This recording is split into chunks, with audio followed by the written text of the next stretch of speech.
Bismillahirrahmanirrahim. Assalamualaikum warahmatullahi wabarakatuh dan salam sejahtera. Baiklah, pada hari ini kami akan berkongsi tentang sebuah kajian tindakan yang bertajuk Intervensi Segak Menangani Masalah Lebih Berat Badan Murid Menggunakan Latihan Lompat Tali di Sebuah Sekolah Rendah. Saya Muhammad Rizanuddin bin Sulaiman, Pegawai SSC Plus PPD Miri, dan sahabat saya Sabit Agung SK Sungai Laung.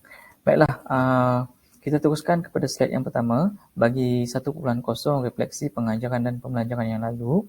Okey, kalau kita telusuri dua pendapat ini, yang mana menurut KPM 2019 menyatakan bahawa KSSR PJPK merupakan subjek yang memberi penekanan kepada pembelajaran berdasarkan kemahiran asas pergerakan dan amalan gaya hidup sihat melalui domain psikomotor, kognitif dan afektif, kesihatan reproduktif dan sosial serta kesihatan mental.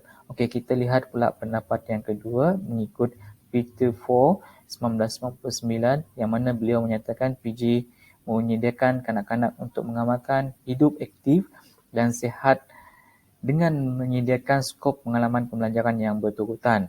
Beliau juga menegaskan pengalaman tersebut seharusnya dapat meningkatkan pembangunan penguasaan kemahiran motor, kecergasan dan pengetahuan berasaskan kesihatan keyakinan untuk menjadi aktif dan dapat mengapresiasikan faedah aktiviti fizikal. Okey, kalau kita lihat dua pendapat ini ternyata bahawa PJPK merupakan subjek yang sangat berkait rapat dengan kecergasan dan kesihatan murid-murid. Okey, di mana pendidikan jasmani dan pendidikan kesihatan ini menjadi salah satu nadi menyumbang kepada tercapainya matlamat falsafah pendidikan kebangsaan. Okey, jika kita lihat masih terdapat murid-murid yang mempunyai BMI yang tidak normal. Okey, ini situasi yang berlaku ketika ini. Dan daripada analisis data dan semakan dokumen yang kami laksanakan, terdapat 8 orang murid mempunyai lebih berat badan, dan kajian ini dijalankan bagi melihat keupayaan intervensi segak menggunakan latihan lompat tali dapat mengurangkan lebih berat badan kepada BMI yang ideal. Okey, dengan harapan kajian yang kami akan laksanakan ini dapat membantu murid-murid mencapai BMI yang normal. Okey, baiklah kita lihat kepada 2.0 isu keprihatinan dan fokus kajian. Baru-baru ini KPM telah melancarkan satu program, iaitu program BMI 5 ke 9 tahun, yang mana KPM mensasarkan murid-murid yang berusia 5 hingga 9 tahun bagi mengatasi masalah obesiti di negara ini. Dan menurut Ketua Pengarah Pendidikan Nur Zamani Abdul Hamid, beliau berkata program ini akan dilaksanakan bagi menangani isu obesiti dalam kalangan murid sekolah rendah seawal usia 5 tahun. Okey, isu ini agak merisaukan kita, dan beliau juga menyatakan program ini dapat meningkatkan kesedaran dalam kalangan murid tentang kepentingan mempunyai komposisi badan ideal dan melakukan aktiviti senaman, termasuklah mengamalkan pemakanan sihat bagi kesihatan diri. Malah daripada susulan sambutan Hari Obesiti Sedunia yang disambut 4 Mac tahun lalu, satu laporan telah dikeluarkan di laman web Universiti Malaya, di mana laporan tersebut menyatakan Malaysia mempunyai kadar prevalen tertinggi obesiti dalam kalangan dewasa di Asia Tenggara. Bukan itu saja, merujuk kepada Institusi Kesihatan Negara pada tahun 2019 melalui kajian Morbidity dan Kesihatan Kebangsaan 2019 menyatakan 50.1% populasi dewasa dilaporkan mempunyai lebih berat badan, iaitu 30.4%, dan obes 19.7%. Okey, so disebabkanlah isu ini kajian kami dilaksanakan di mana kami merasakan intervensi segak yang kami laksanakan dapat menyokong matlamat program BMI 5 ke 9 tahun ini tercapai. Baiklah, kita lihat daripada 3.0 iaitu objektif kajian, di mana objektif kajian kami ialah membantu mengurangkan berat badan murid yang lebih berat badan dengan menggunakan latihan lompat tali. Okey, terdapat 3 objektif khusus yang telah digariskan. Yang pertama, melakukan aktiviti latihan lompat tali dengan betul bagi mengurangkan berat badan murid dalam masa 30 hari. Objektif kedua, meningkatkan pengetahuan murid terhadap kepentingan BMI yang normal dan pemakanan yang seimbang setelah melalui intervensi selama 30 hari. Dan yang ketiga, meningkatkan semangat dan keyakinan murid dalam kehidupan seharian setelah melalui intervensi selama 30 hari. Okey, kalau kita lihat kumpulan sasaran, kajian ini dilaksanakan di sebuah sekolah rendah di dalam daerah Miri dan kita telah memilih 8 orang murid sebagai sampel kajian yang terdiri daripada tahun 5 dan tahun 6. Dan didapati majoriti murid ini adalah murid-murid yang mempunyai lebih berat badan dalam data segak JPK. Okey, dari segi pelaksana kajian, kami menggunakan model Chemist and McTaggart pada tahun 1998 yang mana terdapat 4 elemen iaitu tinjauan awal, merancang tindakan, melaksanakan tindakan dan memerhati dan merefleks. Okey, bagi tinjauan masalah dari segi pemerhatian, kami menggunakan 2 kaedah. Yang pertama adalah pemerhatian dan juga secara sedikit ringkas dan yang kedua adalah menggunakan borang segak sekolah rendah BSSR. Okey. Dalam pemerhatian, kami melaksanakan pemerhatian semasa kelas bersemuka aktiviti PJBK lah. Dan bagi mengukurkan pemerhatian, kami mengedarkan soal sedikit ringkas yang mengandungi domain psikomotor, kognitif dan juga aktif. Dan instrumen yang kedua adalah menggunakan BSSR yang mana dalam BSSR ini mencatatkan ujian indeks jisim badan BMI. Okey. Jadi kedua-dua ini dianalisis. Okey, daripada analisis tinjauan masalah mendapati berdasarkan analisis ruang pemerhatian, domain psikomotor mencatatkan skor puasa 1.5, manakala domain kognitif dan efektif masing-masing mencatatkan skor purata 3. Daripada analisis ini kita dapati pelajar-pelajar tidak mempunyai kecergasan, tidak semangat dan tiada keyakinan dan ini menyebabkan kurang penglibatan yang aktif. Okey, ini menjadi salah satu data untuk kami memulakan kajian. Okey, analisis semakan dokumen yang seterusnya adalah berkaitan dengan analisis borang BSSR. Kalau kita lihat di sini daripada 8 orang murid yang telah dipilih mempunyai lebihan berat badan. Okey.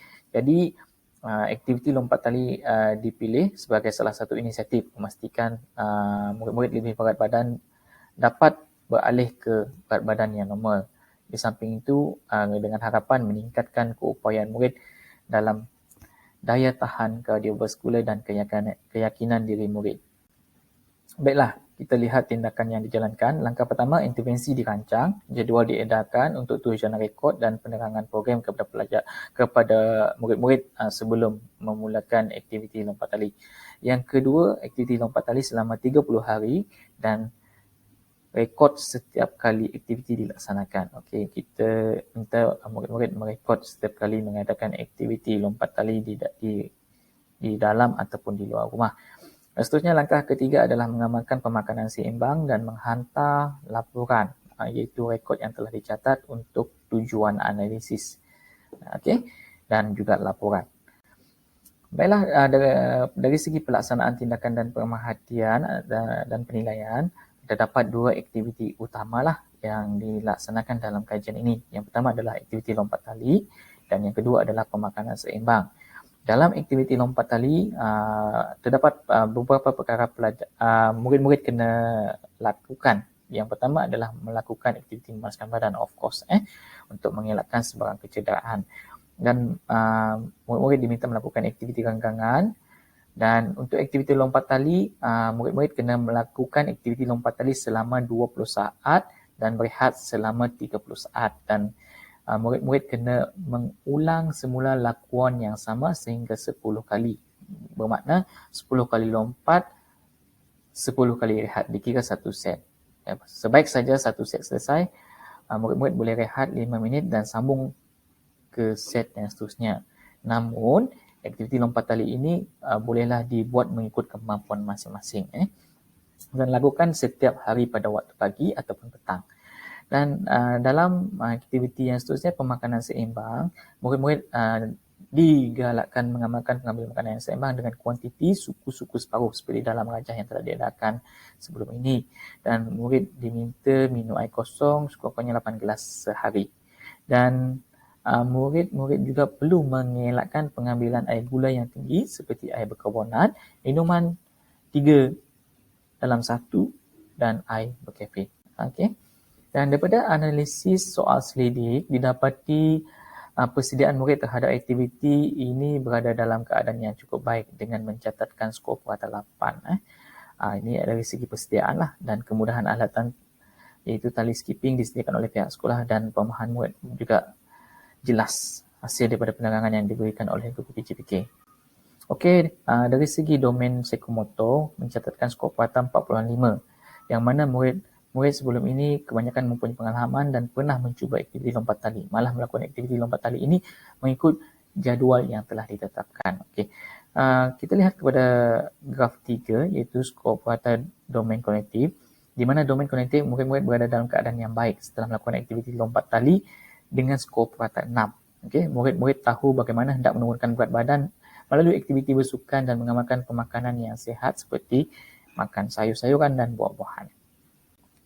Okey, dari segi graf 4, skor purata domain efektif juga mencatatkan skor purata 5.7, yang mana hasil daripada aktiviti ini murid suka dengan aktiviti lompat tali ini dan bersemangat setiap kali melakukannya.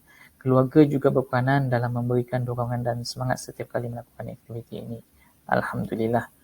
Okey, seterusnya dari segi jadual 3 analisis BMI, keputusan BMI mencatatkan peningkatan skor purata berat badan sebanyak 1.3, manakala penurunan skor purata berat badan mencatatkan sebanyak 0.3.